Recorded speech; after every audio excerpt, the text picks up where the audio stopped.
All right. Annyeonghaseyo, a pleasant morning to all, especially for our listeners via YouTube Live. I hope you are attentive, so sit back and relax while we continue with our webinar series for today.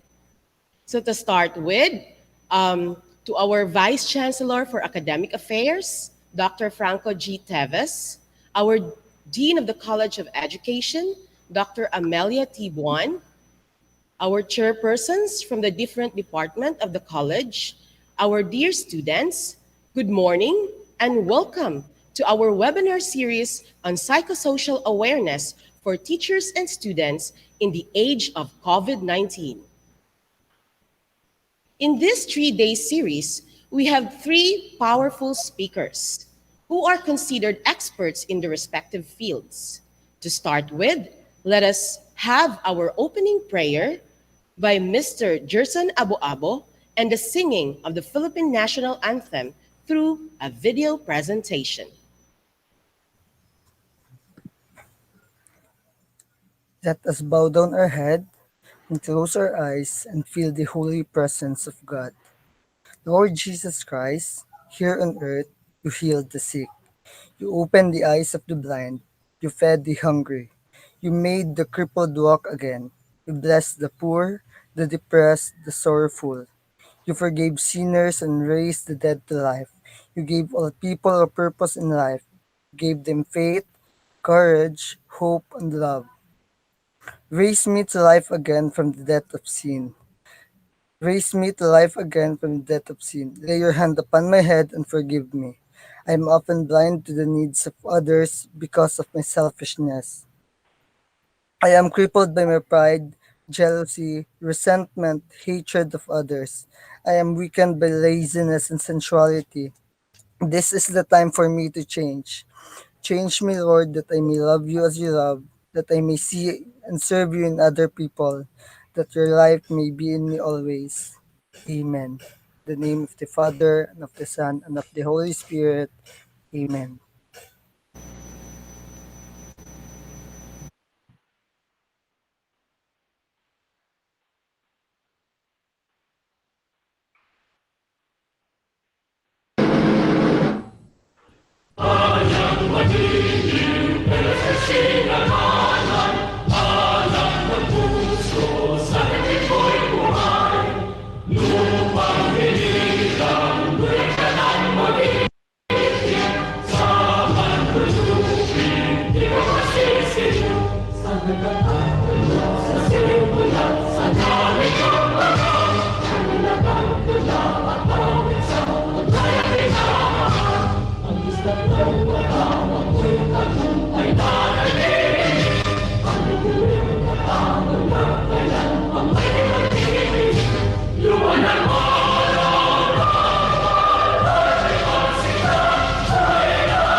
All right, thank you very much, Mr.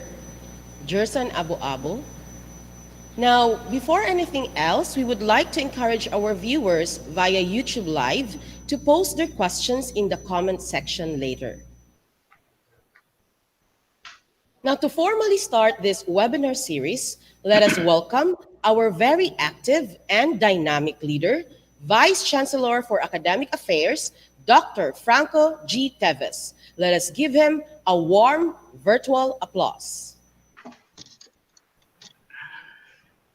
Hello, greetings. Good morning, everyone.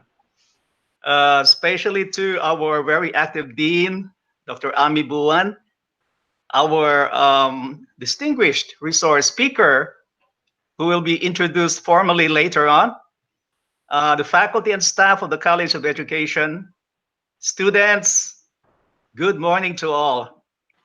There was a time when people think only about the body when we talk about health. Efforts from the health sector were focused on addressing all sorts of physical health problems. However, true to the nature of what it is to be a human being, having a body, mind, and spirit, it has become undeniable that to truly become healthy, a person needs to be so not only physically, but also mentally and spiritually. The COVID 19 pandemic, since its onset, has impacted the three aspects of a person. Again, physically, mentally, and spiritually. It has caused anxiety, fear, depression, and other mental health problems.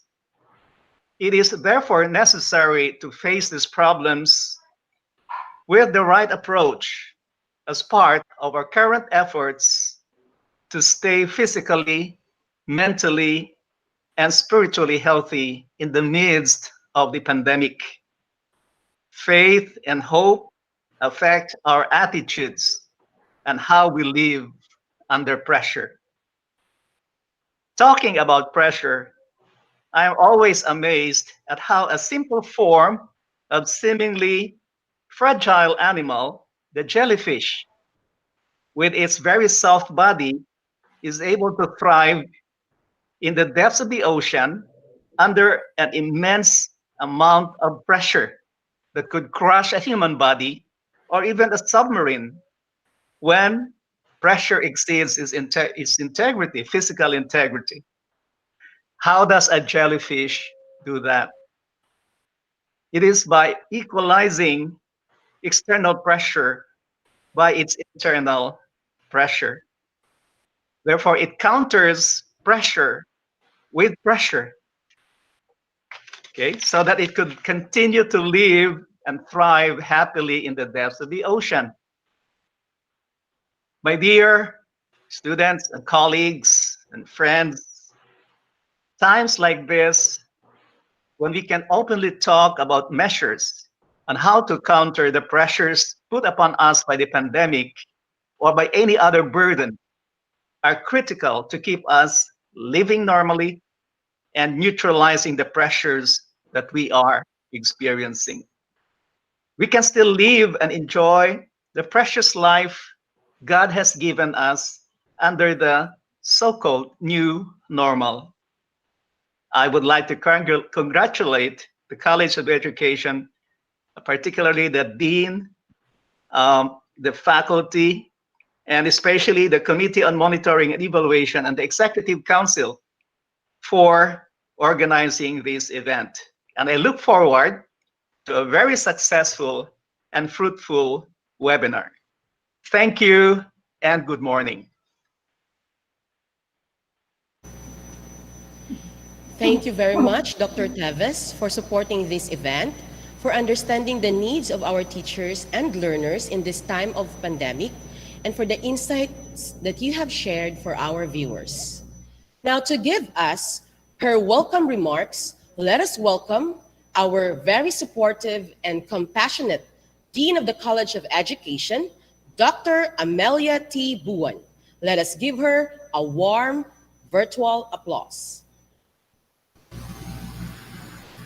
Our Vice Chancellor for Academic Affairs, Dr. Franco Teves, our invited specialist on emotional intelligence and mental health, Dr. Eva Gacasan, College of Education colleagues, teachers from different parts of the country, our friends from MSU system, College of Education deans and faculty members, and friends, welcome to the Mental Health and Emotional Intelligences webinar.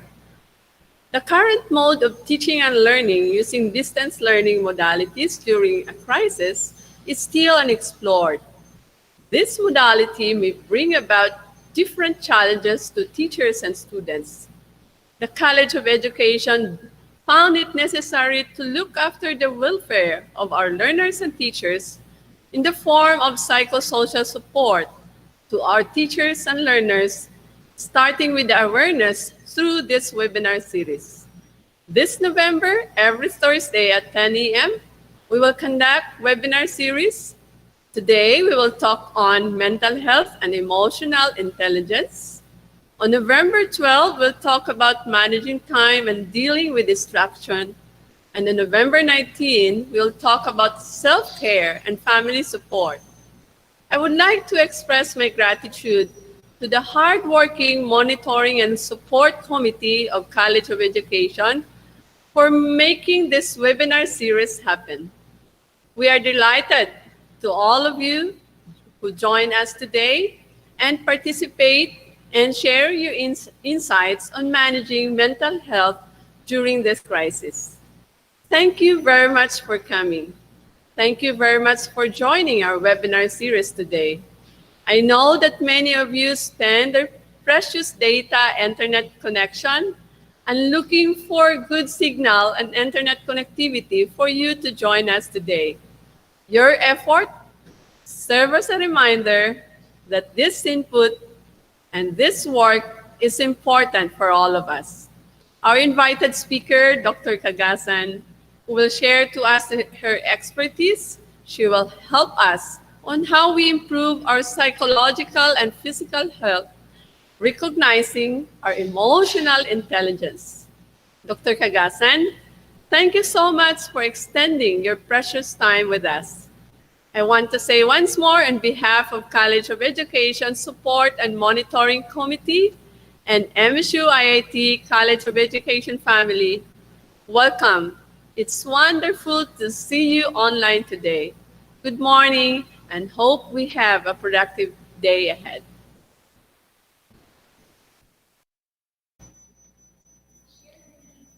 Thank you very much, our Dean, Dr. Amelia T. Buwan. Indeed, this Psychosocial Awareness webinar series is very timely for our students and teachers.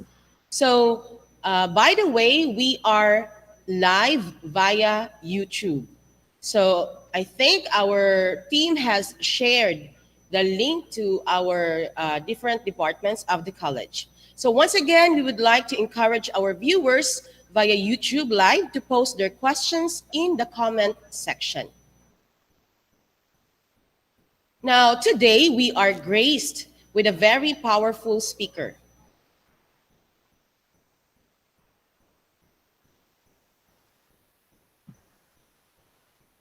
Our speaker finished her Bachelor of Arts in Psychology from the College of Arts and Social Sciences of our very own institution, MSU-IIT. She graduated with the academic distinction of cum laude.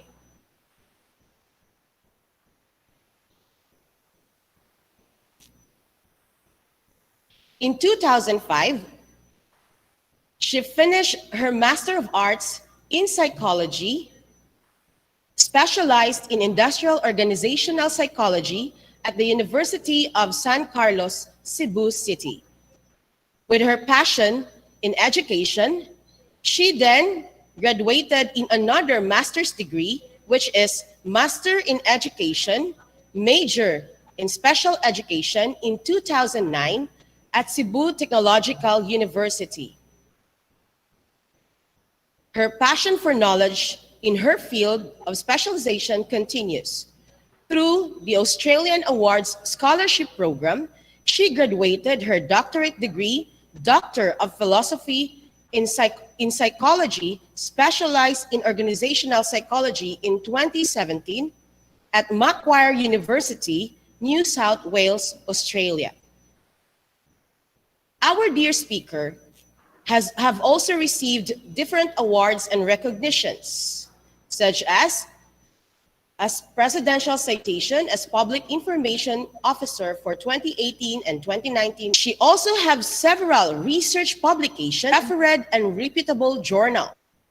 She has presented a number of research papers in different international conferences in places like Los Angeles, California, USA, and Portland, Oregon, USA. Currently, she is working with different research activities with team resilience in project management, and she is also a reviewer of reputable research journals, such as the International Journal of Project Management of Elsevier. And she is also a member of Psychological Association of the Philippines. Currently, she is the chairperson of the Department of Psychology of Cebu Normal University.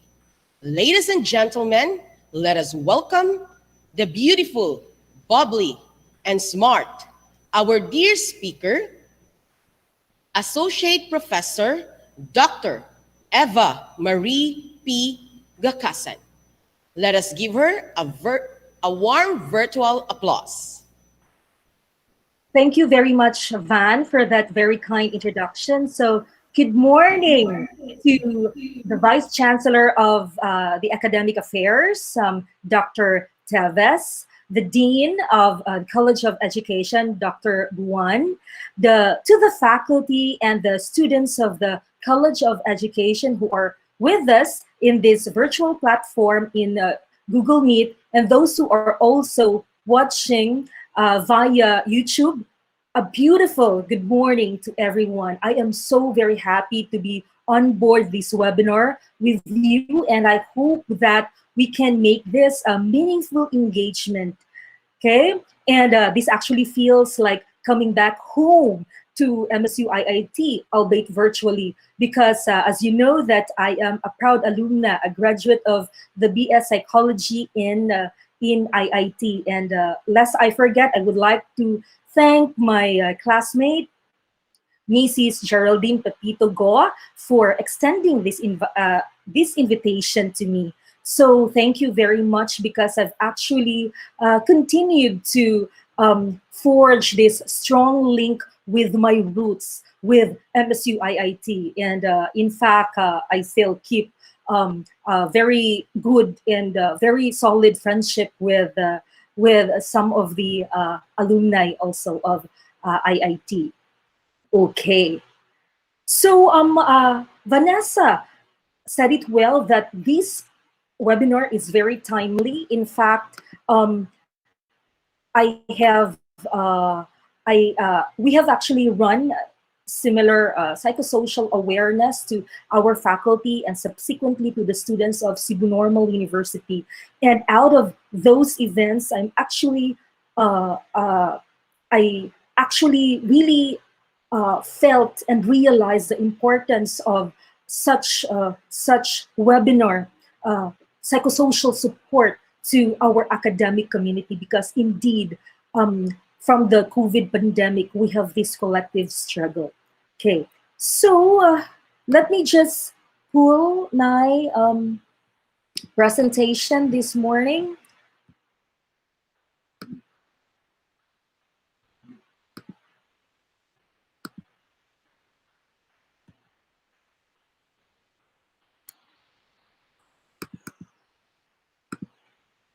So I hope that you can give me a feedback. Feel free to do so as to how we are doing with our slides, with my slide. Okay, I would appreciate the feedback every now and then, and especially if we would encounter later on some technical issue. Okay, it would be good if we can address that as soon as possible. So is my slide okay? Does it appear okay to you? Yes, ma'am. Okay, very good. Okay, so everyone, welcome to this talk, mental health and emotional intelligence. And before anything, let us feel the pulse of the webinar population using this mood meter by Yale University Center for Emotional Intelligence. So this might look so simple, but I'll explain later that this is actually a profound tool. Okay, so for those who are with us in the webinar, can you go to menti.com and use the code 6584007 to answer this question? How are you feeling today? And basically, the CEI, or the Center for Emotional Intelligence of Yale, okay, gauge mood based on two qualities or states: our levels of pleasantness and our level and our energy. Okay, so in the x-axis we have there, okay, from the bottom left, that would mean low level of pleasantness. You don't feel good, you don't feel okay. Okay, and then as we move to the right, that means increasing level of pleasantness, increasing level of positivity. Okay, and then in the y-axis we have energy. So at the bottom left again is low level. So you feel drained, somehow tired, perhaps just having low level of energy. And as we move up, that would mean increasing level of energy to the point that you're almost bursting with energy. Okay, so when we cross these two states, okay, that will make us it will enable us to find ourselves anywhere in these four quadrants or four families of emotions. Okay, so when we see blue, that's a combination of low pleasantness and low level of energy. So you feel blue, perhaps you feel sad, you feel depressed, miserable, hopeless, you feel drained, you feel depleted. Okay, and then red would mean high level of energy, but it's negative energy. So perhaps you're feeling anxious, tense, worried, bothered. Okay, or you can be feeling angry, something upsets you. And then to the extreme, perhaps you're feeling vengeful. Okay, and then green is low level of energy, but high level, moderate to high level of pleasantness. So that means that you're chill, you're restful, you feel serene, tranquil. Okay, so you feel cozy, comfortable. And then yellow would mean that you feel happy. So high level of pleasantness plus high level of energy. You are ecstatic. You are enthusiastic. Okay, so let's see where the many of us fall this morning when it comes to our mood. So let's go to menti.com and then you choose, okay, what is the best color that describes you at this very moment? Yellow, green, red, or blue? So let's give a minute for that.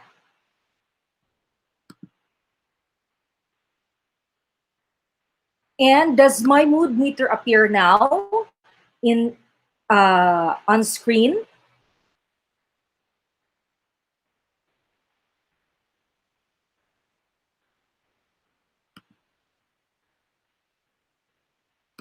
So I hope that okay. I hope that you have seen the change of the screen so that you can see the result later on. Okay, so there are 19 of us, okay, in the platform right now. And let's see the result. Okay, so we already have the result, and I hope that it's also visible at your end. Is it? Is it? Not yet pa po. Okay, so I'll just change how I am presenting. Okay, just give me a moment.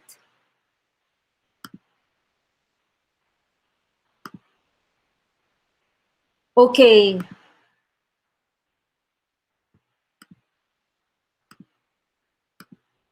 So what about this? Is that already visible? Yes, ma'am. Okay, great. So we have here the result of our quick poll. So majority are feeling green, which is okay.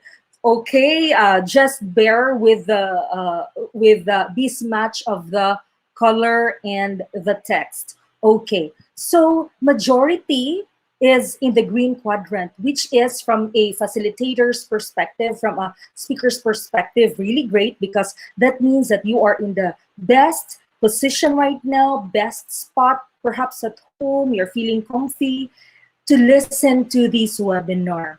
Okay, but we recognize that some are feeling blue, and that's okay. Some are feeling okay, quite, or they have this negative energy, red. And then there's also two who said that they are in the yellow zone. Okay.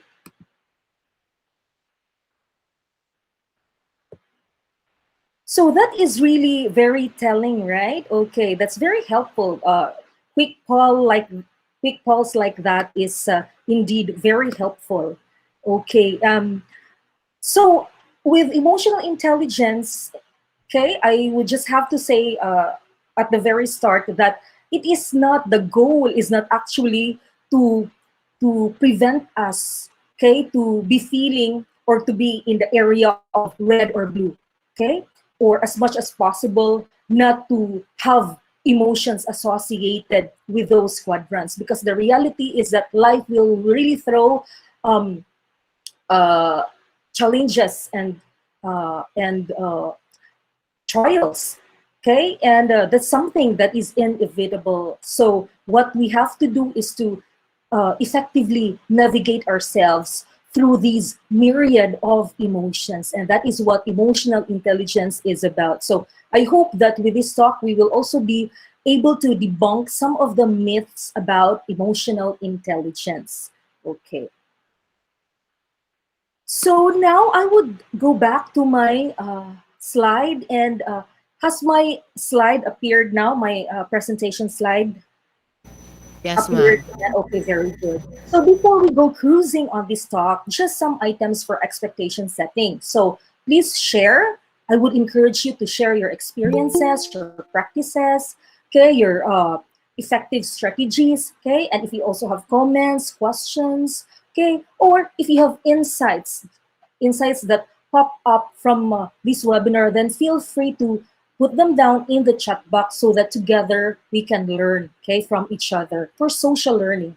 And then let us be forgiving of technology if it fails us.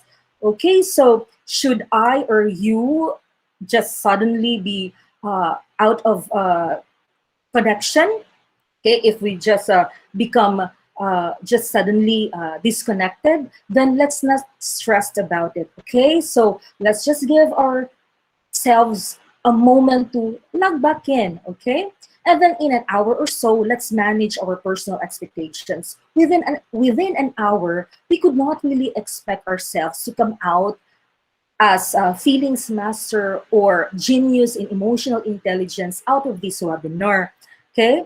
But we can have already the seed of learning about emotional intelligence that we can further develop.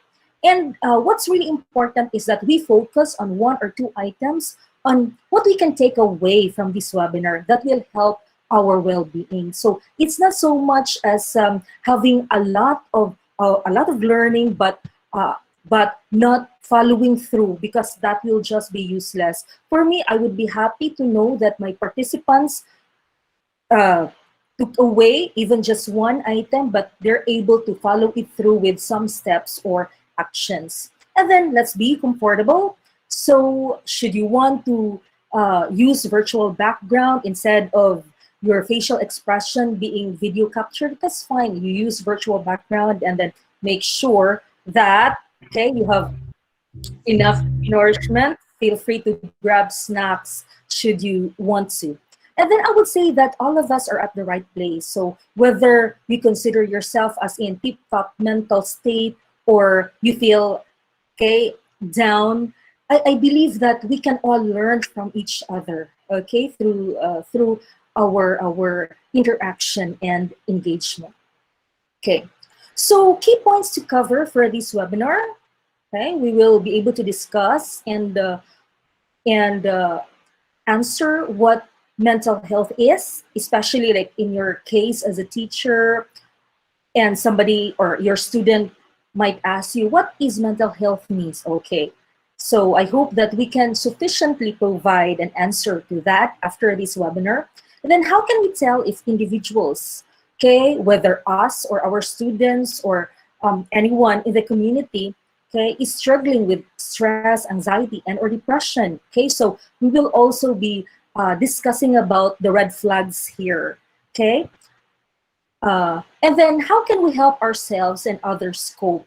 So I believe in providing evidence-based perspective to the public and to the people. So that is why from my years of research, I have really found that the theory on emotional intelligence has a lot of solid support, okay? So in fact, in my recent search in web, in Scopus or and in Science Direct, you just have to correct me, but there's one database, I'm not sure if it's Scopus or Science Direct, which yielded 52,000 hits for emotional intelligence. So that's really a lot of materials, okay? Considering that the construct emotional intelligence was only conceived about 30 years ago. Okay, so what brought us here? Okay, so we can really say that it really boils down to the effect of COVID-19 pandemic. So the pandemic, as what Sherry Cormier said it very well, is that it's not only an epidemiological crisis, but also a psychological one.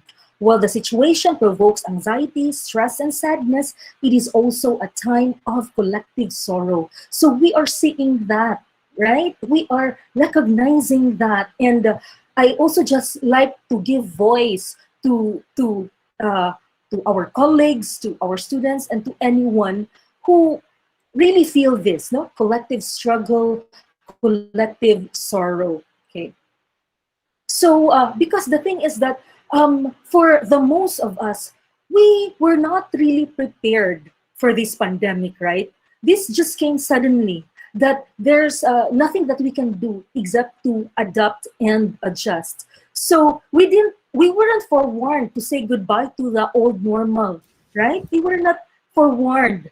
Okay, so we were just and we are just thrown into the new normal. So definitely it's quite messy. Okay, messy. You know, for anything. Okay, at the start it's always messy. So, in fact, this collective struggle, this collective sorrow is reflected in the many data of states and countries. So, for example, in the US, I wouldn't mention several countries, perhaps just three, including the Philippines. So, the US, for example, the US Centers for Disease Control and Prevention in June 24 and 30 in a study reported that there are 40% of adults in the US, okay, having increased mental health issue associated to COVID. So that is a staggering number, 40%.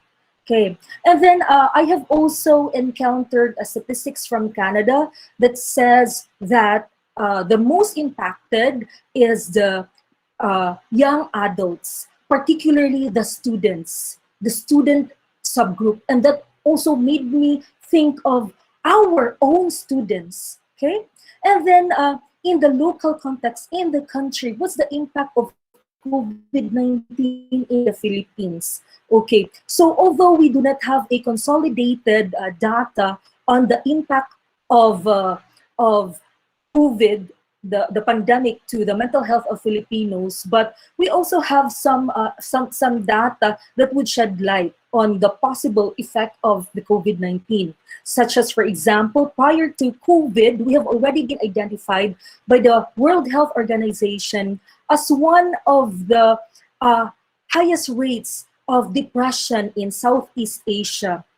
And then in 2011, in the World Health Organization Global School-Based Health Survey, okay, so for the country, 16% of students between the ages of 13 to 15 have seriously considered attempting suicide, while 13% have attempted suicide one or more times during the past year. So again, that is a worrisome figure.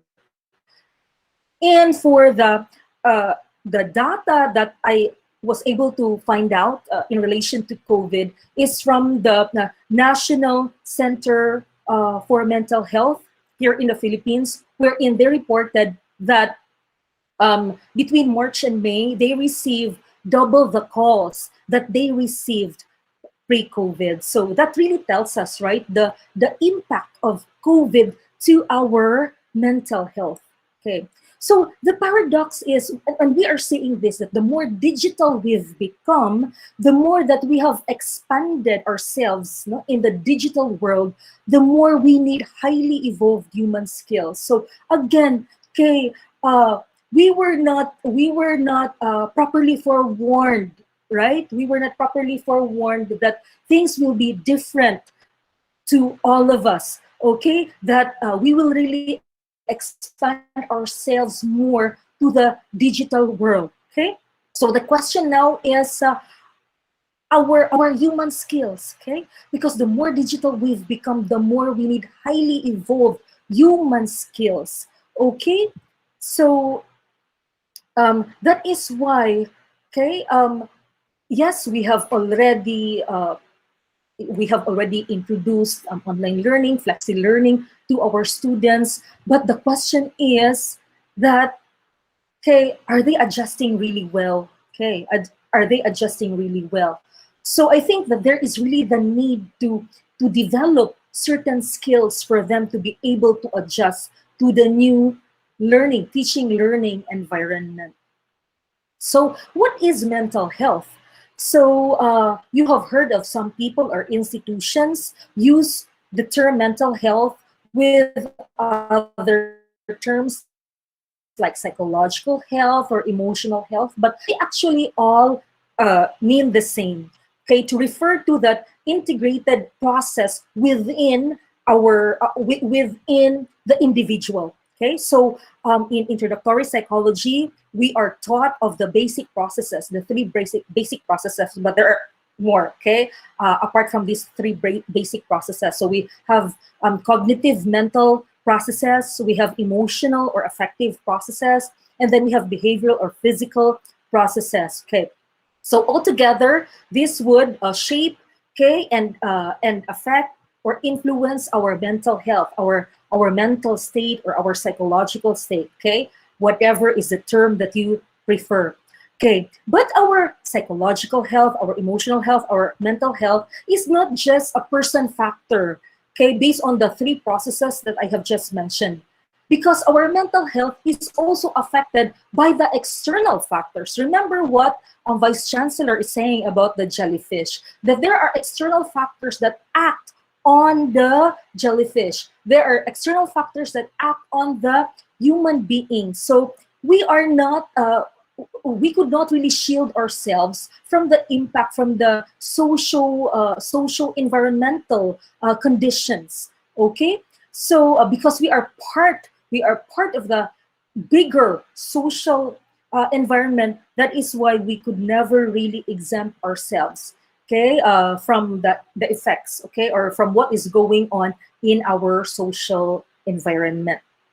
Okay, so other factors that affect our mental health, therefore, are the relationships that we have forged in the okay in our within our family, in our communities, be that school community or neighborhood, or our religious or spiritual community, okay, among other things. Okay, so uh, yeah, so aside from that, okay, we also know that our biology, our genetic makeup, okay, also influence our mental health. Okay, so that's why we say that with mental health, there are internal factors, there are also external factors, okay, that influence it or that would define our mental health. So, um, the best way of depicting mental health, okay, because there's the common perception that mental health is either you're mentally okay, you're mentally healthy, or you're mentally ill. But actually, the best presentation, okay, of mental health or conceptualization of mental health is that as a continuum rather than as a binary concept of either being psychologically or mentally ill and psychologically healthy or mentally healthy. So the best way is to see it, mental health, as somewhere in the continuum. You could be anywhere, okay? In the two extremes, okay? So I think that what could also shed light with mental health, and this is the definition that I always go to for mental health. And this is the definition provided by the World Health Organization. And this is also adapted by our own RA 11036 Mental Health Act of 2017. So mental health is a state of well-being in which the individual realizes one's own abilities and potentials, copes adequately with stresses of life, displays resilience in the face of extreme life events, works productively and fruitfully, and is able to make a positive contribution to the community. I know that that is a mouthful. So again, let us pick out the important points from there. Okay, it is a state of well-being in which the individual realizes one's own abilities and potentials, copes adequately with stresses of life, displays resilience in the face of extreme life events, and works productively and fruitfully and is able to make a positive contribution. So actually, we can say that there are two main points here. With mental health, it is our ability to cope with stresses, okay, with crisis, okay, that we encounter, okay. But it's not only that, but it is also our ability to thrive, to realize our fullest potentials. Okay, so that is why mental health is not just the absence of disorder.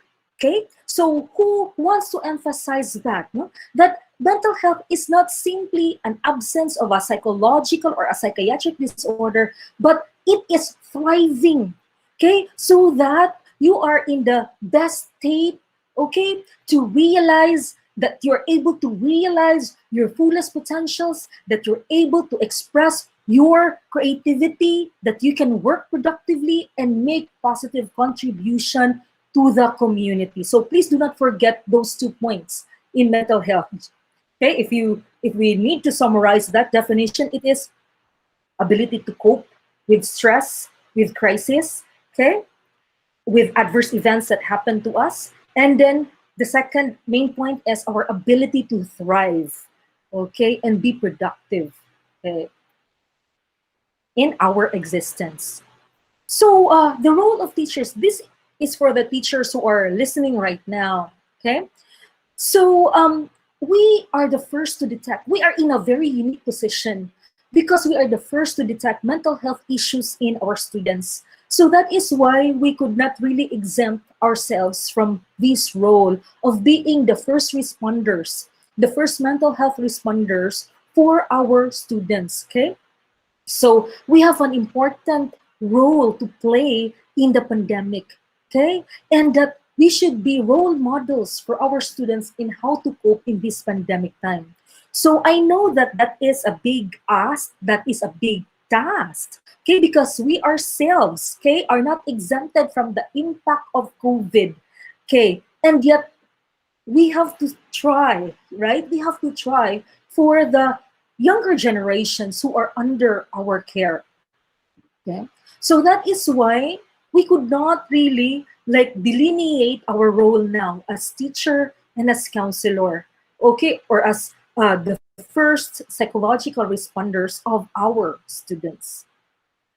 So now let us discuss, okay, what's the impact of the COVID pandemic, and not only with COVID pandemic, but what are usually, okay, the factors, okay, that affect us, okay, or that we are experiencing, okay. So I will be discussing here about stress, about anxiety, about depressive reactions, which are quite common, okay. Even pre-COVID, we already have been battling, okay, with these emotional experiences. So what is stress? I would like to borrow the definition from physics on what stress is. And stress is the force acting on the unit area of a material that's causing strain. So psychological stress is also something like that. It could be external or it could be internal, that's acting on our system and that is causing us this feeling of emotional or physical tension. Okay? So there are stresses that are externally caused, Okay, it could be because of the deadlines, because of the demands at work or in school. Okay, those are external. But there are also internal stresses that originate within ourselves. Okay, because we are also capable of manufacturing our own stress. Okay, especially when we constantly ruminate, when we try to focus on the negative things. Okay, so that those are internally caused stress. Okay, so but stress is something that is normal. That's part of life. That's part of life. Again, this is not something that we could not eradicate completely in the face of the earth. It's just utterly impossible. So when we say stress, we have different levels, right? So there's positive stress.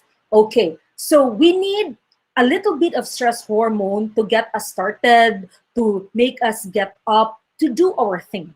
Okay, like for example, in this webinar, okay, there's a little bit of stress on my part and even on your part that you have to wake up and then prepare for this webinar. So there's positive stress there. And then there's also tolerable stress, okay, wherein there's the increased amount of stress hormone because there's also an increased demand, okay, or pressure on you. It could be like beating a deadline, okay, uh, or making a presentation. So afterwards, the body just goes back to equilibrium, okay? But for toxic and chronic stress, unfortunately, some of us or some of you might have experienced this, wherein the production of stress hormone is already for quite a time, okay? And it's not good because the purpose of stress hormone is to put our body in emergency mode, in fight or flight mode, right? It activates, the stress hormone activates our organs. So what will it do if, what will it do to the body if we are experiencing toxic or chronic stress, toxic or chronic stress? So that means that these stress hormones like cortisol, okay, that are produced, okay, for quite a time already, okay, and at a high level will also be already toxic to our body, okay? So toxic or chronic stress, as I've said, keeps us in fight or flight mode, okay? But the end result is that it causes resource depletion and irrational behaviors, okay? No one is really a champion with stress. No one can say that I can handle stress for a very long time. That is just impossible. Okay? And what you may probably be noticing is that if you are in experiencing stress for quite a time, you would feel that you have already made some irrational behaviors, irrational decisions. You've already, you're easily irked, okay, and you just um, constant, constantly snap, okay, at others, okay.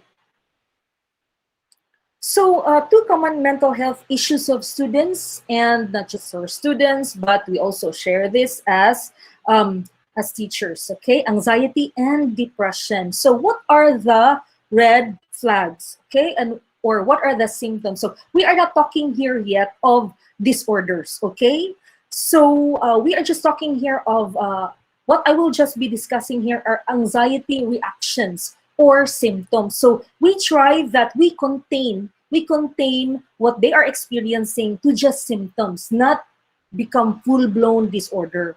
So what will make these experiences full-blown disorder is if there is already a long duration of time. So the Diagnostic and Statistical Manual has provided a guide for that, like when anxiety or depression will already be a disorder. Okay, so there's a required time for that, and that what would make it a disorder, what would make symptoms as a disorder is its frequency and severity. Okay, the frequency and the severity of the symptoms, as well as the distress caused by the symptoms. Okay, so altogether, okay, they could become a disorder. But again, only the health professionals are able to diagnose. We should not just diagnose, okay? Especially if we are not trained to do that. So as teachers, it's very important, okay, that we know these things, okay, or even for ourselves, for our personal consumption, not just for our students, but also for ourselves. So what's anxiety? Anxiety is an anticipation of future events. It overlaps with fear, which is an emotional response to real or perceived imminent threat, okay?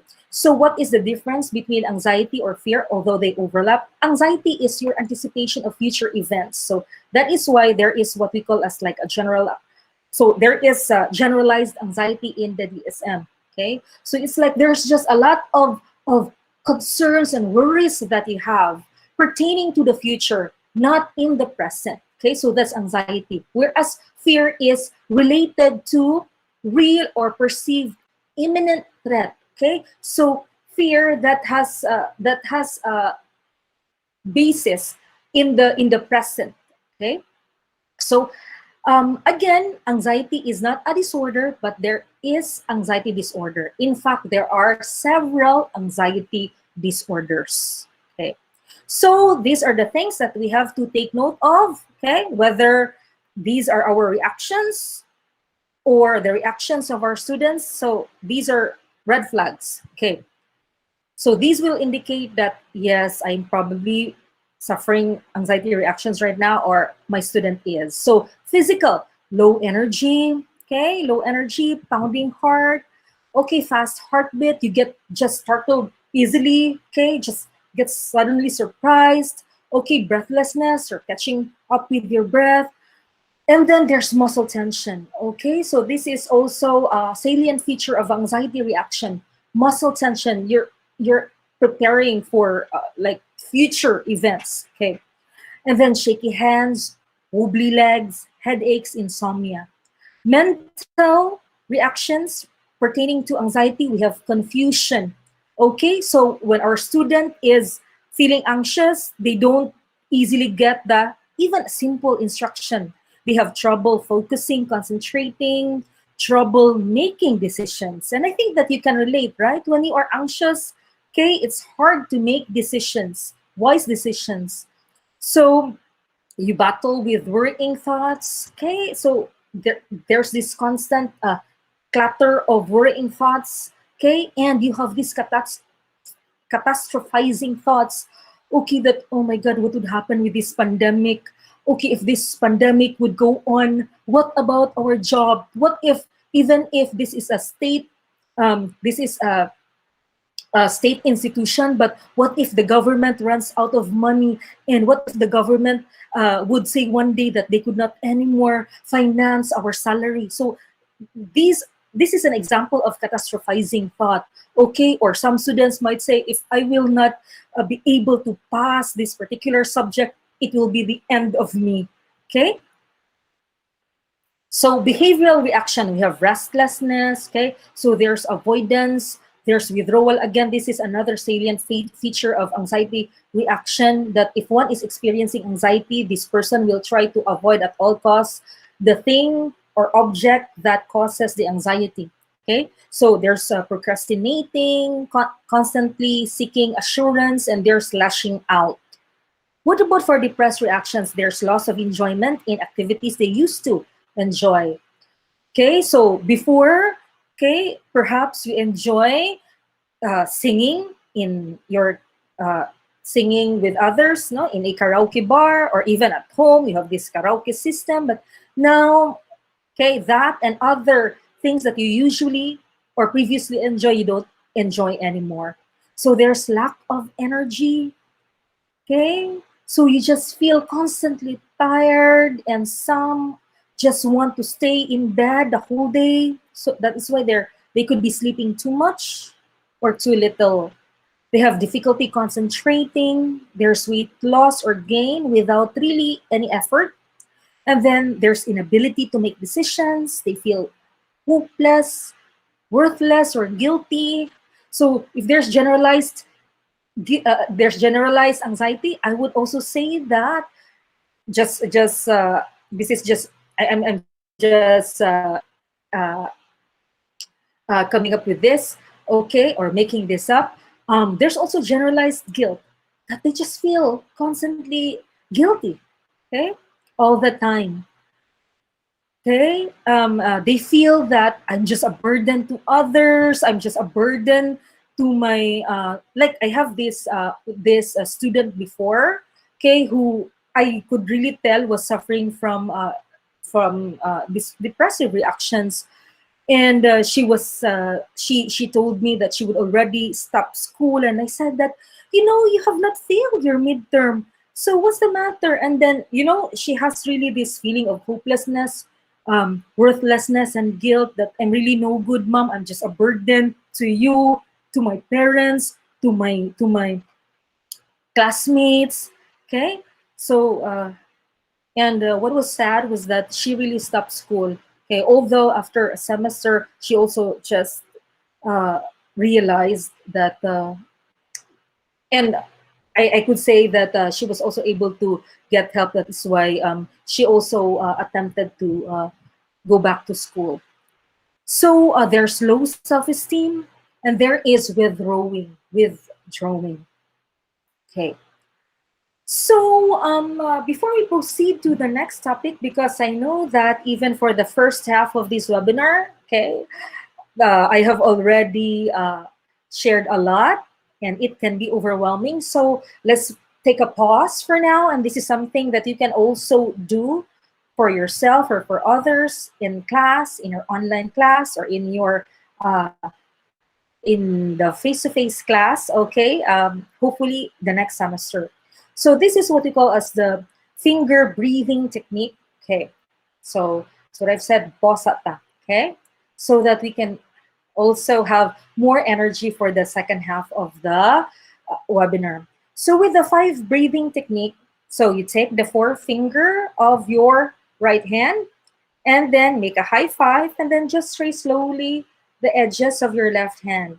Okay, and as you move up, you inhale, and then as you move down, you exhale. Okay, and do the same thing for the rest. Okay, and this is really a very good exercise. Okay, and I'm such a believer, I'm such a fan of this breathing technique. The more stressed I am, the more that I actually engage in breathing technique. Okay, so let's do it.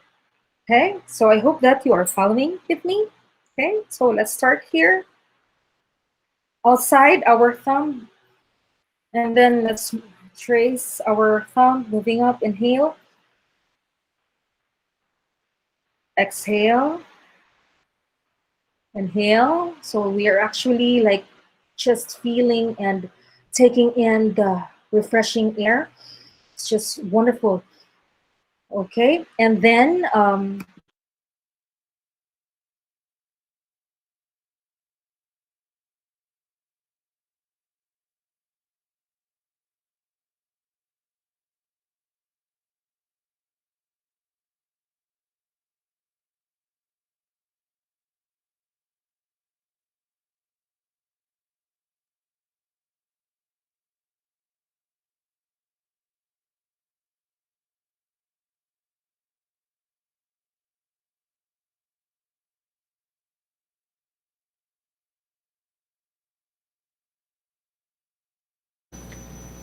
All right, I think we have a little bit of a technical problem on the. I'm Okay, back, our dear and I speaker is am already back. here. Yeah, Okay, okay. So ma'am. Okay, Dr. but, Eva. okay, thank you very much, Van, for the patience, not just of you, but for others as well. And I think that it was just good, right? That we were doing that activity. Okay, and suddenly I just got disconnected. Okay, but it's all right because we can just, as what I've said, there's no need to be stressed about it. We can just continue. Okay, so this is part really, technical glitch is really part of virtual presentation. This is part of the new normal. Okay, so I hope that you are still with me. So just one last time, let's do the finger breathing. Okay, so let's start with the thumb. Inhale, exhale, Inhale, exhale, inhale, exhale, inhale, exhale, inhale, exhale. Okay, very good. Thank you for being with me in that exercise. Okay, so moving on. Now, how are we regulating our emotions? Okay, I hope that my lecture slide is visible. Okay, so how are we regulating our emotions? Okay, so as what I've said, it cannot be helped. At some point, at some stage, we will be feeling stressed, anxious, or depressed. Okay, but how are we regulating our emotions? Unfortunately, sometimes we engage in ineffective ways, such as displacing. Okay, we use food. Okay, so we probably displace our boredom or our anger. Okay, by turning our attention to food. Okay, or if, Hello. yes, hello. Dr. Eve, Yes. the presentation is not visible. Oh, okay, so thank you. Thank you, ma'am. Okay.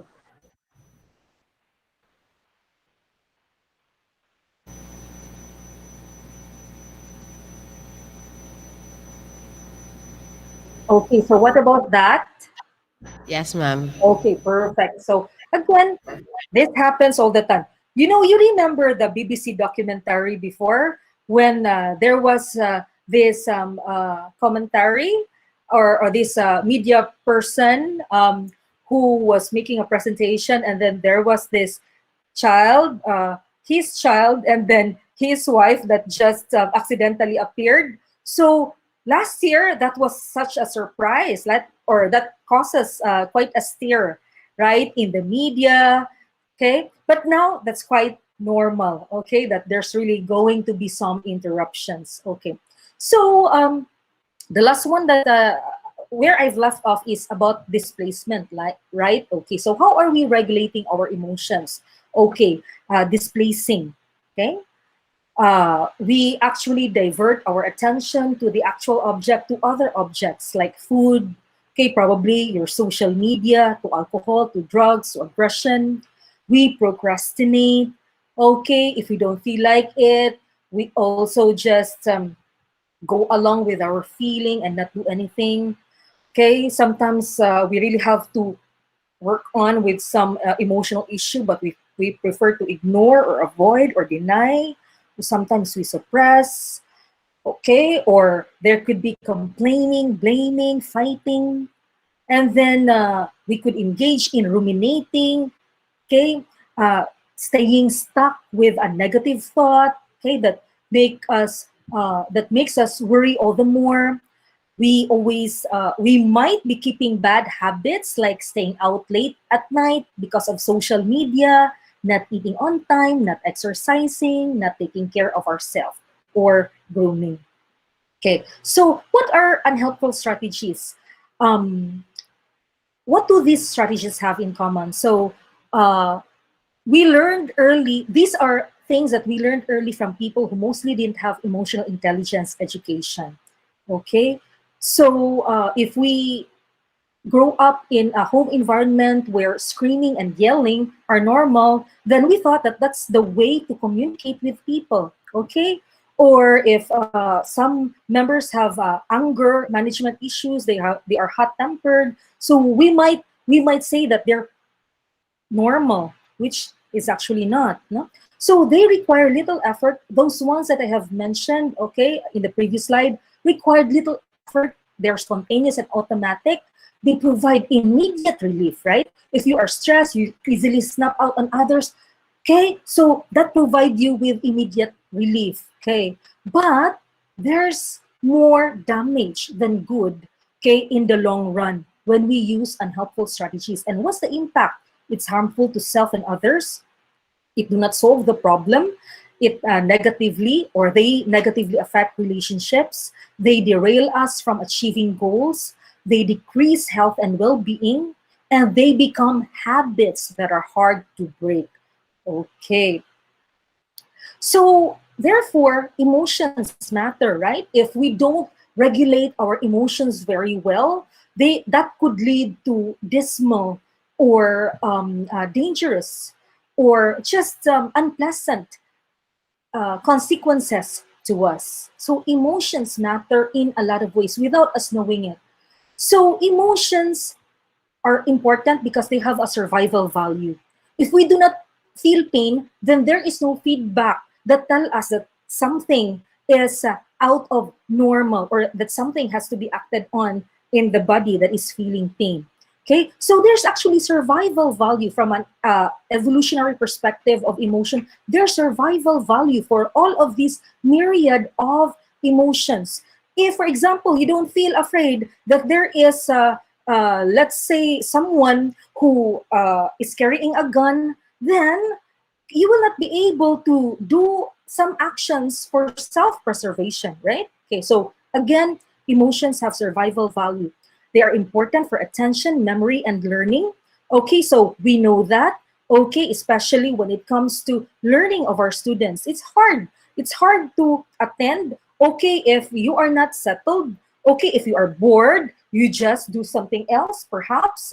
Like if in this webinar you feel bored, then you would slowly reach for your mobile phone and do something that would entertain you. Okay, so we also have special memory for things that are that have high emotional component. Okay, so emotion is very important for relationship, right? So we know that we don't want to be with people who are obnoxious, who are hard to deal with, who are angry, who are always mad, right? Okay. And then emotion, as we know it, is important for performance and creativity, and also in decision making, right? If and I think that you can also relate that perhaps at some point you've made a bad decision, okay, because of your emotion. Okay, so overall, emotion affects our psychological health. Okay, so that is why this really requires intelligence, okay, in how to navigate and regulate our emotion. And what is emotional intelligence? This is the ability to monitor one's own and other people's emotions, to discriminate between different emotions and label them appropriately, and to use emotional information to guide thinking and behavior.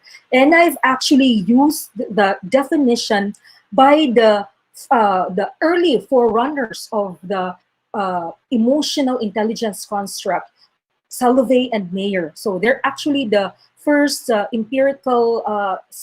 they're actually the first scholars of emotional intelligence. So it's our ability to monitor our own and other people's emotions, okay?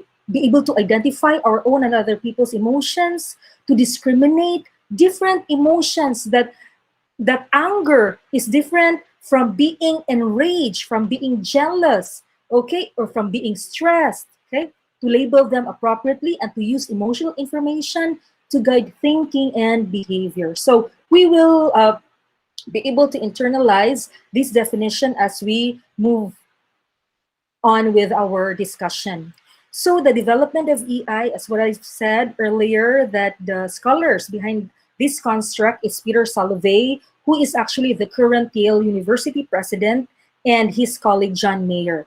And so much of the ideas that I have and I am sharing here is from the work of Mark Brackett, the director for the Center for Emotional Intelligence at Yale University, who actually developed the ruler-based approach that is widely used now in the US. Among 2,000 schools in the US have adopted the ruler-based approach, and this ruler-based approach is grounded on emotional intelligence theory of Salovey and Mayer. Okay, so now this is the meat of our discussion. Emotional intelligence to simplify, okay? Okay, and to demystify. Okay, so what do we need, okay, to develop emotional intelligence? Just remember the acronym RULER, Okay, ruler. To capture the earlier definition of Salovey and Mayer, okay, remember ruler, R, recognizing emotions in ourselves as well as of others, understanding causes and consequences of our emotions, labeling accurately our emotions and that of others, expressing emotions, and regulating emotions effectively. So let's discuss them one by one, albeit briefly. So when we say recognizing, that means identifying. That is being aware. Okay, the capacity to be aware of the physiological or the physical cues. Okay, the physiological cues. Okay, if you are feeling a headache, what does it mean? Is that the start of you feeling stressed or anxious? There is the you feel effort in breathing. Okay, okay, you feel constricted in your breathing. What does it tell you?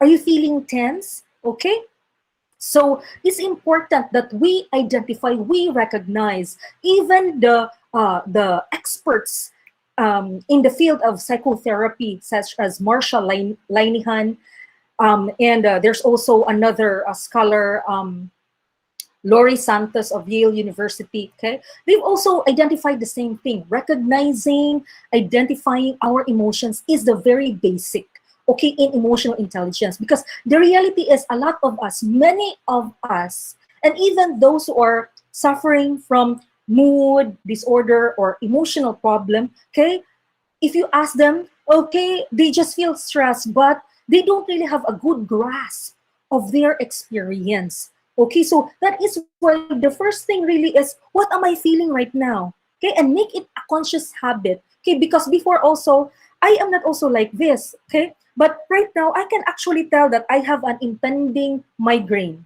Okay, a migraine is building up. Okay, or I am already feeling a building up of stress. Okay, so that is why we really have to be keen observers of our emotional reactions as well as the reactions of others. That is why, okay, Mark Brackett identified or distinguished emotion scientist versus emotion judge. That we have to be emotion scientist rather than emotion judge. An emotion scientist, okay, has the standpoint that I am a learner of emotion. I am curious, I am open to know about your emotion as well as that of others. Whereas an emotion judge is close, is critical, and believes that some emotions are wrong. No, all the emotions, they have value, as what we say, right? Okay, they have value. For the emotion judge, if you are an emotion judge, you say, I know that person, nga na, magina siya. No? So that is an emotion judge, okay? So someone is feeling this and you don't bother to go further with what could be the cause, okay, of what the person is feeling or experiencing.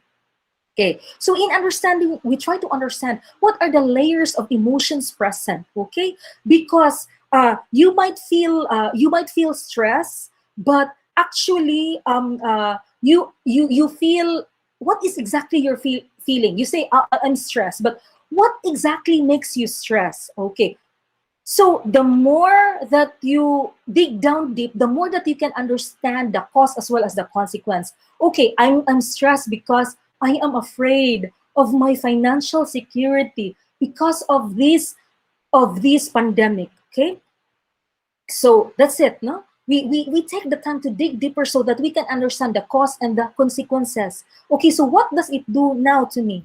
So I remember when I was in college that my father's way of talking is always singhag. Okay, so he was always upset. That's his way of talking at us. But now I understand that where was that action? Where does that action come from? It comes from the fact that there were three of us then going to college, and it must have stressed him very much to think about our finances, how to make ends meet. Okay, so when we understand causes and consequences, okay, the emotion also are less are less negative already, especially when we know where they come from. Like your husband or your child, for example, is acting up. Okay, what could be the reason? You would be more understanding if you know the reason, right?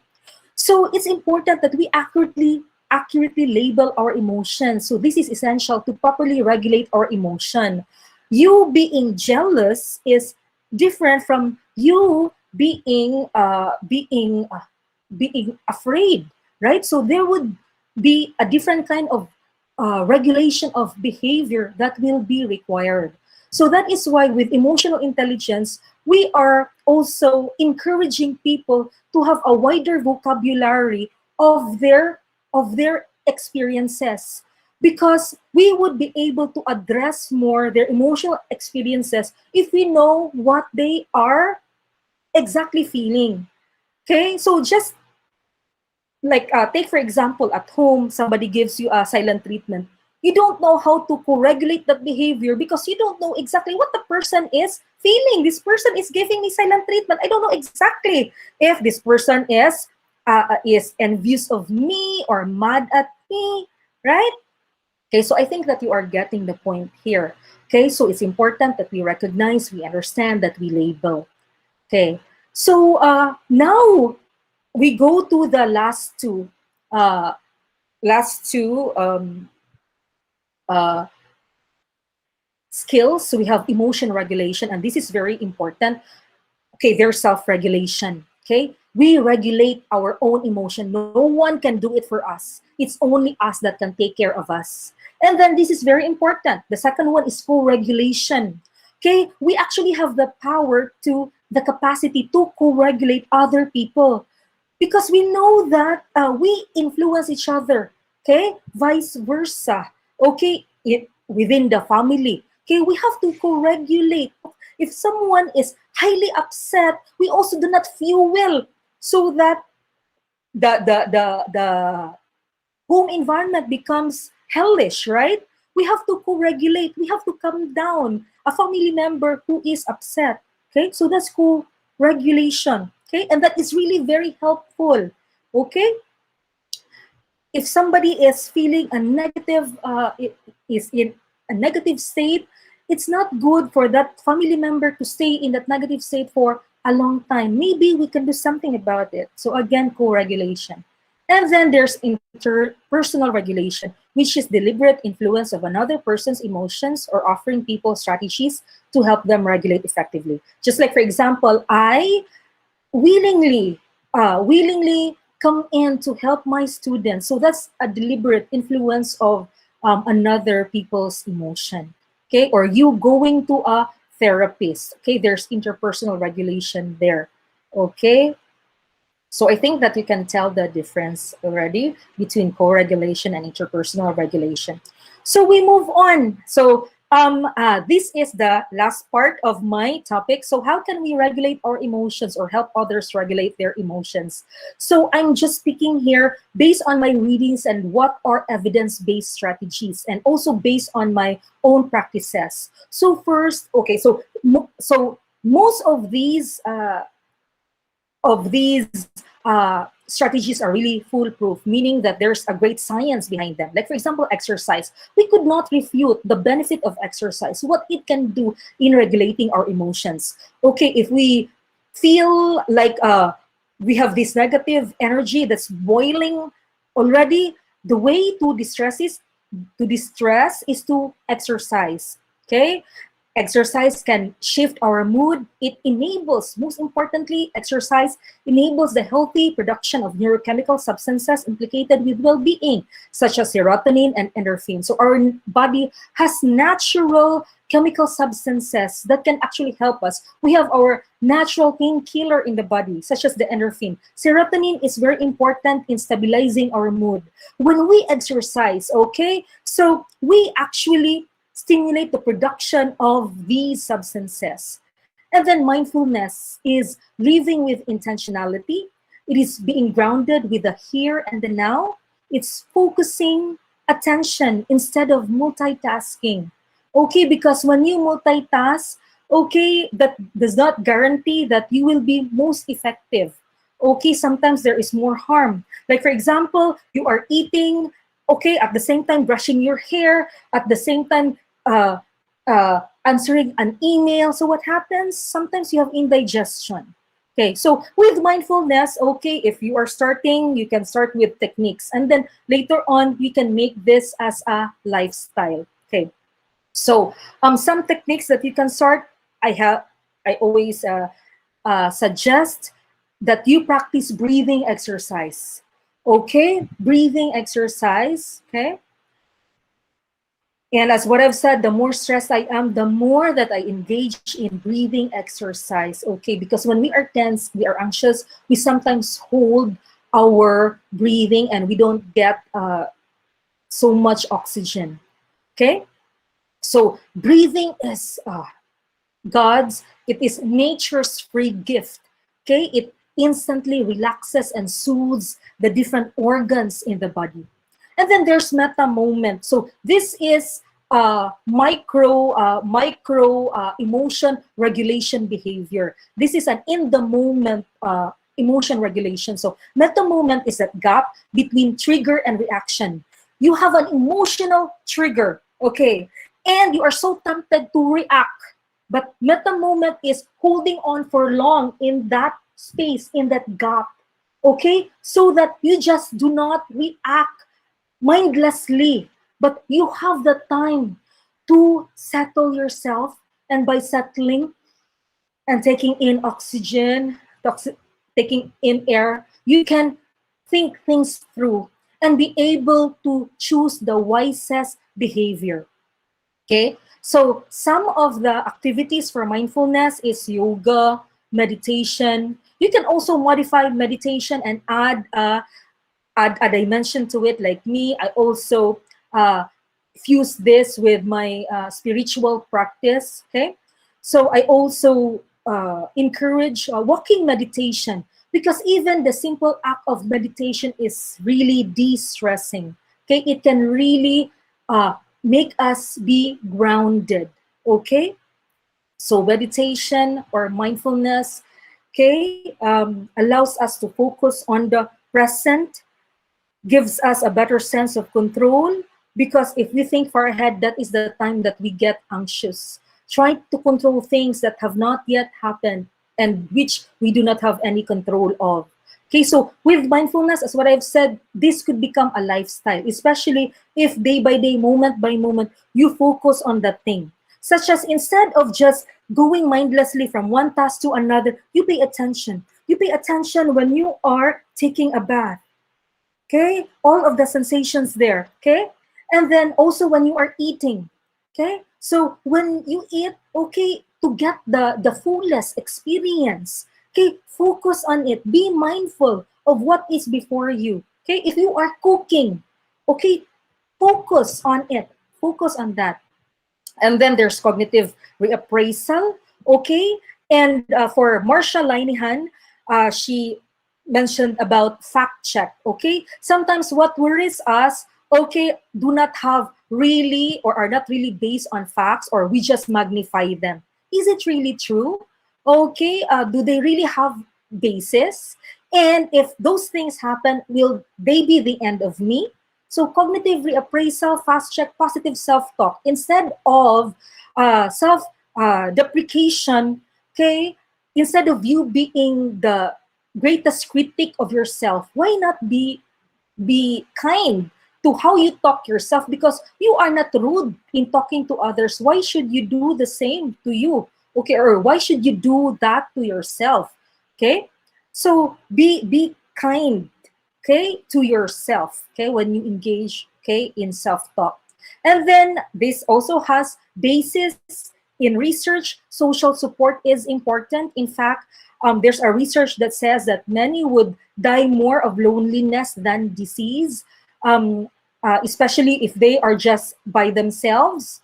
Okay, loneliness for single. Okay, I don't know if you have come across with that research. Okay, but it actually points out to the importance of having a social support. But because with social support, you will have the necessary motivation and co-regulation. Oh, you have somebody will say, oh, you take your vitamins, or you take, you have to eat properly. Somebody can actually check on you. And then again, research has evidences for this: gratitude, empathy, forgiveness. Okay, the more that we engage in this, okay, the more that they actually boost our well-being. So with gratitude, what we are learning from research is that so we actually think that with gratitude, no, we say that happy people leads to grateful people. We thought that happiness is the antecedent. Okay, happiness is the antecedent for people to be grateful. People will be grateful if there are things that make them happy. But what the research is actually saying is that grateful people are happy people. Okay, so the direction is that it's actually gratitude that causes happiness. Okay, and then empathy. There's a great work of Brene Brown about empathy. So it also has like a self-serving uh, benefit to us. So that's in a good way, because when we help other people, okay, we are actually not limiting our thinking to our own concerns, but we are expanding ourselves. How others can be helped through our effort. Okay. And then forgiveness, there's also a research that says that those who engage in forgiveness have lesser likelihood of having health diseases. And we have do more of what is effective. So what is effective for you right now? Are you plantito? Okay, wherein you become interested with plants? That's good. Okay. What else? Module making, perhaps.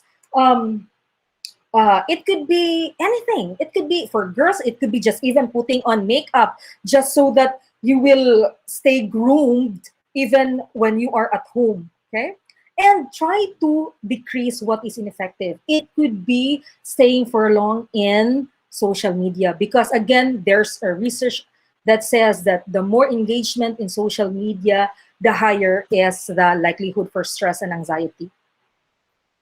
And we have, lastly, for classroom. As teachers and as students, together we can make a difference in this classroom. We can make the classroom as more emotionally intelligent classroom. So emotional intelligence right now is not just at the individual level, but context level. So provide a safe and supportive space, encourage approach, not avoidance. As teachers, we focus on the whole person, not performance, not test score, but how our students are doing. Adjust expectations on students' performance. We can't expect that they will perform in the same way as they did pre-pandemic and now, because they are still adjusting, just like us. So we provide additional guidance to them. Okay, we enlist help if the issue is beyond us, and we aspire to be role model of an emotionally intelligent person. Okay, so we have come to the end of this webinar. So before we disembark in this webinar, so please type in the chat box, what self-regulation are you going to work on? Okay, and for those who are in YouTube, okay, perhaps you can jot somewhere. I believe that it's really better to do physical note taking. Okay, or even in your phone, you can scribble or jot down. Okay, um, what emotional self-regulation should I work on? Okay, if you already have that practice, well and good. But what about for those others? Okay, who might have found some inspiration from this talk? Okay, so put that in the chat box, and we will see. Okay, so I'm already close to finish, but let me just see the response of the people. Okay, chat. Okay, so one or two. Okay, what emotion regulation do you think would you work on? Okay. Oh, And okay. with that, okay, I know that some of you are taking down notes, even mental Yeah. notes. So, yeah, I will leave you with these words by Viktor Frankl. And Viktor Frankl says that between stimulus and response, there is a space between stimulus, between a trigger and your response or your reaction. There is a space. And in that space is our power to choose our response. And in our response lies our growth and our freedom. So, thank you very much for this webinar, for this opportunity to be sharing my thoughts to our audience. So back to our moderator. All right. Thank you very much, Dr. Eva Marie, for that very rich and informative talk about mental health and emotional intelligence. So, there are a lot of key points that we have learned and earned from this webinar. This webinar is actually for free, and yet we have earned something. That's why learned and earn is the term used. So, just by listening, we earn something about it, right? So, one of the key points that I have learned is how do we regulate our emotions, right? So especially in this time of pandemic, we have a lot of anxiety, we have a lot of or worries, or we have a lot of things to think about aside from ourselves and our family as well. So I have learned that emotions have survival value, and it is important for attention, memory, and as well as learning. So it was also mentioned that one's emotion actually requires intelligence to regulate it properly, to monitor or assess one's emotions and that of others. And with that, I have heard also as well that we have different strategies that we may be able to use to regulate our emotions. So, such as the use of number one is the exercise. Am I right, Dr. Eve? Definitely. Yeah. Absolutely. All right. So actually, right now we are trying to really apply that type of strategies to regulate our emotions. So I have a very good friend who I would just like to share this now. So I, for one, knows a friend who have used exercise as a way to distress herself, and really I see positive results with her health and well-being. No, dako kay Okay. siya og help yun sa iyaha nga mag-exercise siya daily. And so Yes. together with that, she had also shared this to others. And right now we have a group of badminton people who are really have scheduled to exercise at least twice a week just to make sure that we are really into good health, no, especially in this time of pandemic. Another one is other strategies like mindfulness and then breathing exercise. The one that was mentioned by Dr. Eva is really, really good. No, it's very useful among our students as well, and as well as your social support. So, I would also like to share that one of the very good emotional support that we get aside from our families, no, is our community. Like if you have religious community, if I am right, and your colleagues in the department, no, wherein you could laugh Exactly. together, Exactly. discuss things together, like how you do with your classes, just to unwind, no.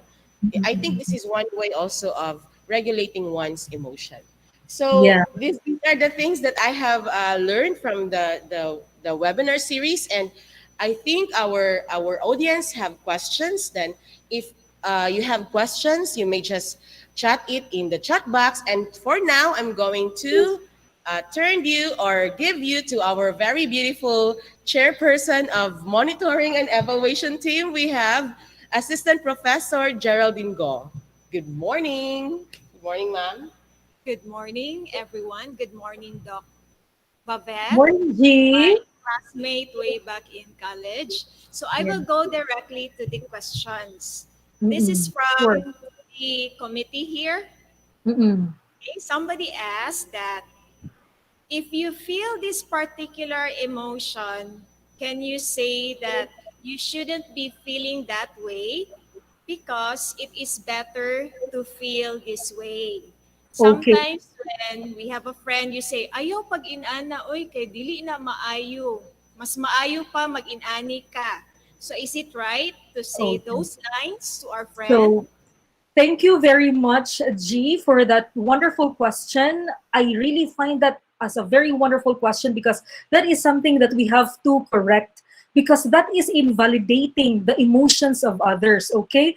Um. Uh, so there's this movement about positive psychology, right? And there's nothing wrong with that, but it's actually the interpretation of other people. Okay, that their understanding of emotion is that we just have to dwell on positive state and that negative states are wrong. No, you shouldn't feel that. No, you shouldn't feel that. That's not good. You know what? You are invalidating. If you say that to a person who is suffering from, let's say, frustration, depression, that's no good because you are invalidating the feeling of another person. Okay, that is why I want us to be careful with toxic positivity. And that really annoys me. You know, for other people to just sweep your emotions off the rug, no? So you come to this person hoping that you will feel better, and then this person will say, "Oh, that's just too little. Don't think about it." You really just have to stay positive. Just stay positive. You know, let the person, okay, just go through a process, okay, by which it's important for that person to process the emotion. Okay, as what I have said, emotions, they're all valid. So there's no wrong emotion, G. Okay, so even if sometimes we feel envious, for example, with neighbors or colleagues who do better, there's nothing wrong with that. That is part of human nature. Okay, but the problem is how you act on those emotions. That is why we need regulations. But emotions per se, there's no such thing as wrong emotion. Okay, all emotions are valid. Okay, it is the problem is on how we act on those emotions, or that's where the problem could come in. Okay. So again, guys, okay, do not repeat the emotions of people off the rug, avoid toxic positivity. Let the person release, Okay. Release So the muna mo emotion. release emotions, and listen. We have to listen to the emotions, to the voices, to the suffering voices, to the struggles of others. If you are the friend, what what you might probably say is what happened. So Yes. if that person Mm-mm. is feeling this emotion, so you might want to ask, what happened? Unsa day nahitabo? Yeah. Para Mm-mm. makasulti siya, Doc Eve, no? Unsa Yeah. nahitabo? Mm-mm. Okay, and So then that's why, yeah. So because with that interaction, there is also that processing, social learning that could happen. Like if someone listens to you talk, then you're also able to analyze. Okay, why did I feel this? Where does this feeling come from? So even if the other person just listens, it's an opportunity by which this person, okay, this concerned person who has emotional issues can hear through, okay, his or her personal emotional experience. thank you, Doc Eve. We have one question from the audience. Does emotional intelligence encompass controlling one's emotions? Okay, so controlling one's emotion is one aspect of emotional intelligence. Okay, so controlling would be regulating emotion. Okay, so controlling is just one aspect. Okay, controlling or regulating emotion is just one aspect of emotional intelligence. Again, let us not forget that there are other skills that are involved, like recognizing, understanding, labeling. Other people put it differently, perceiving emotions, identifying emotions, but they kind of just refer to the same thing. And by the way, I have to say that in emotional intelligence, okay, from the words or from the ideas of Peter Salovey and um, uh, John Mayer, okay, those who really were the early proponents of this construct. Okay, for them, what they see is that emotional intelligence is part of general intelligence, okay? Because they take an ability-based approach to emotional intelligence. So emotional intelligence is just like cognitive abilities, like numerical ability, verbal ability that we can develop.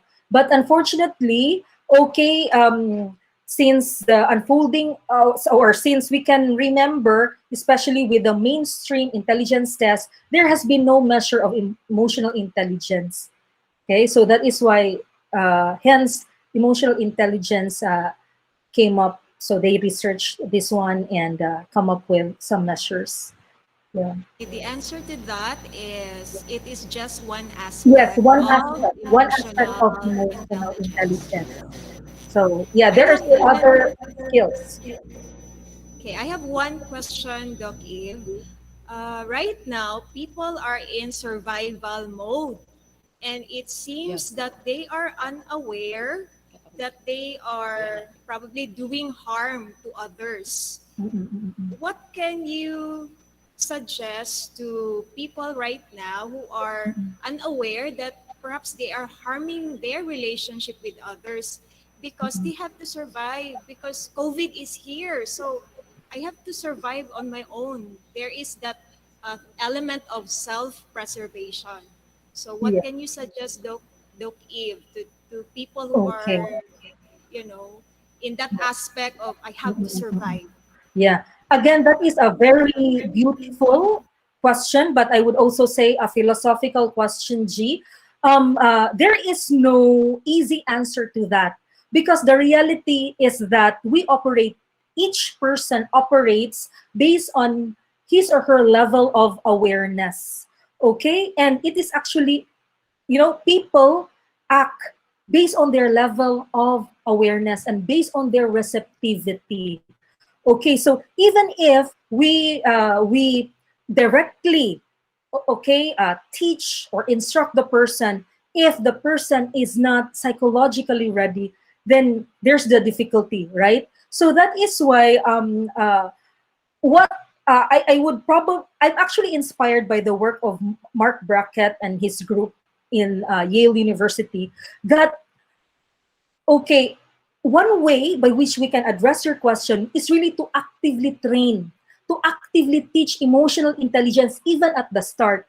Because the thing is that other kinds of abilities, numerical, verbal, we have been taught with that since we start in school.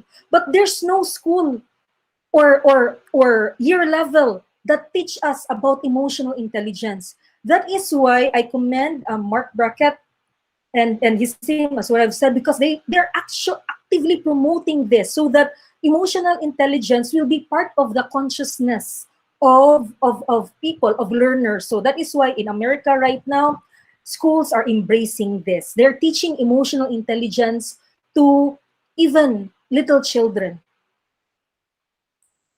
So yeah, so perhaps on your part as a friend, perhaps on our part as a friend, we can introduce. Okay, but again, when we know that in terms of change, like from a psychotherapeutic perspective or counseling perspective, we know, right, that we could not really change the person. Okay, change comes from the level of awareness of that person. If that person could reach that level wherein the person is reflective and ready already to make the change, but we could not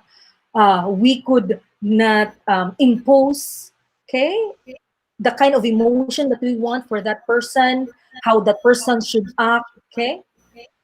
But yeah, we can just, subtly perhaps influence the other person through our actions. If we are calm, the usual response of the other person is this person will also be calm uh, in his behavior or her behavior towards us.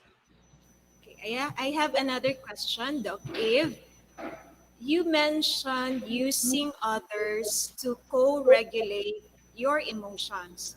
Is it healthier to learn to self-regulate Mm-mm. between the two, to to co-regulate or self-regulate, Regulate. which Okay. seems to be healthier. I think Okay, that's that's also okay. Thank you very much. Again, another very nice question.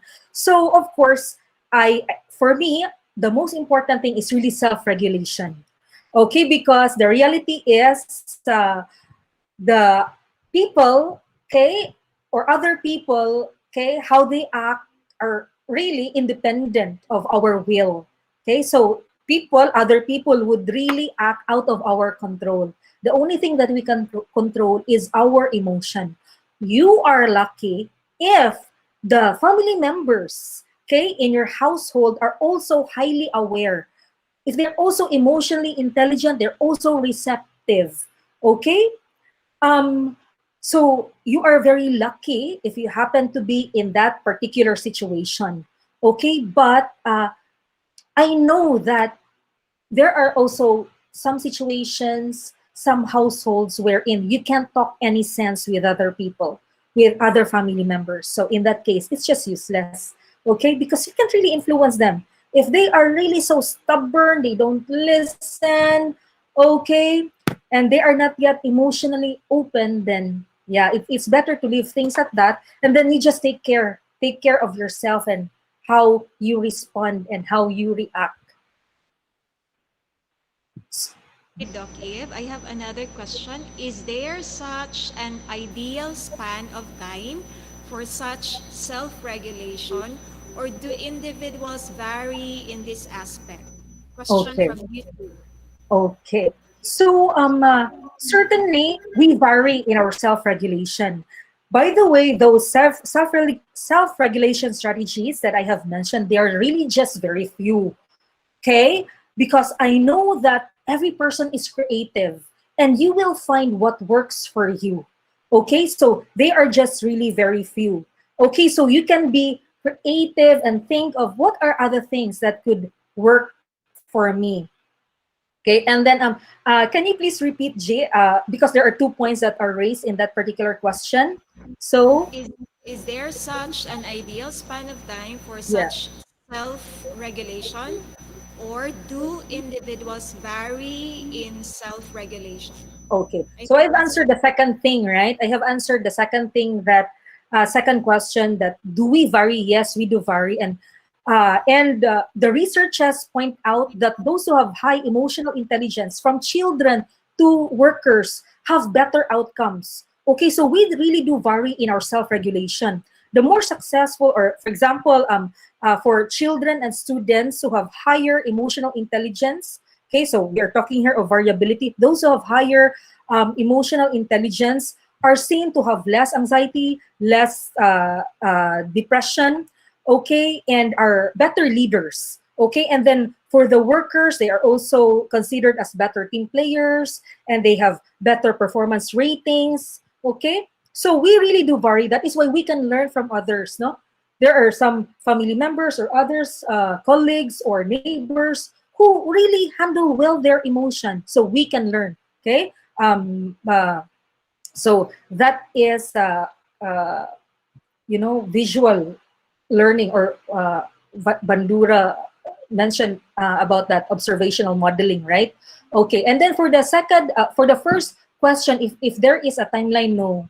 So until we are old, we and until we still have that capacity, we must self-regulate. So there's no stopping, or there's no like up to which age or period should I self-regulate. As much as possible, we make it as a life skill, something that we can use for as long as possible. Okay, I other have one questions? question. One last One question. last question. Is it normal to forget a certain part of your life? Like most of my childhood, it really makes me anxious when I try to look back and remember almost nothing. So it Mm-mm, seems that when she wants to remember her childhood days, it mm-mm, seems that she has mental block, or she cannot remember her childhood memories. okay, so That's also an interesting question. And I would say that do not worry, do not be anxious because that is pretty normal. Okay, pretty normal. In fact, there are a lot of things that happened last month for us that we don't anymore could not account to moment by moment, right? How much more for experiences that take place 20 years ago? So that's pretty normal, pretty normal. Okay? So there would be like some surges perhaps of memories, but you can't actually expect that you can really construct easily um, memories that happened in your past because we have this cognitive limitation. We have cognitive limitation even up to now, right? So there's really limitation of encoding of information or data that happened in our life and will be happening in our life. So yeah. It's just okay, whoever asked that Yes. question. Mm-mm. Okay, thank you so much, Dr. Eva Marie Gacasan, in my behalf, for accepting this invitation, for being so patient and sharing your expertise to our teachers and students. Certificate yan. This is very Saan important certificate? because the first step to well-being or to adjustment is awareness. Particularly now, even if we are at home, we share and take in the collective experience of those who battle COVID-19. So thank you so much, Doc Eve. You're very welcome. It's a pleasure. It's a pleasure. Okay. So I now turn you to our moderator. All right. Thank you very much. We have Assistant Professor Geraldine Go for being our facilitator for today's webinar series. So for now, we are going to present now our certificate of appreciation for our dear speaker, Dr. Eva. Thank you very much, really, for gracing us and for taking time to explain to us a lot about mental health and emotional intelligence. So I would just like to read the citation.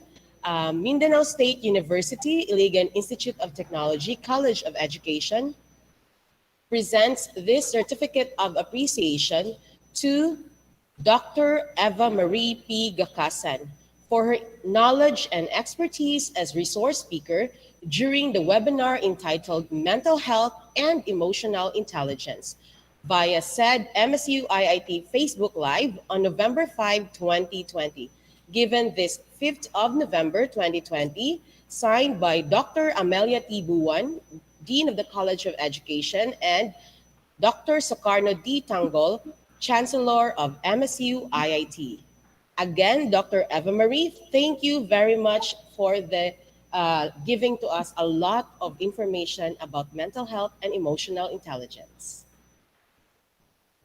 Thank you very much, Van, and to the rest of the MSU IIT community. Thank you very much. This is actually an opportunity for me, okay, to uh, stay connected to where I come from. Okay, so yeah, I hope that you are able to take away some things from my presentation that will be of use to your personal life. So thank you very much. Yes, ma'am. Indeed, we have learned a lot. So, again, no, one of the very important key idea in this webinar series, which we would really be able to apply as students and teachers, is the importance of using and applying strategies of self-regulation. So we have a lot of strategies as shared by our speaker. And for now, one also of the support that the MSU IIT administration have given for students and teachers is the academic break, right? Which was just posted just yesterday. So we hope that everyone would be able to take a good break from the academic tasks that we have right now. So with that, thank you very much. And then again, for those who wanted to sign for the pre-registration, we would like to apologize that it is already closed.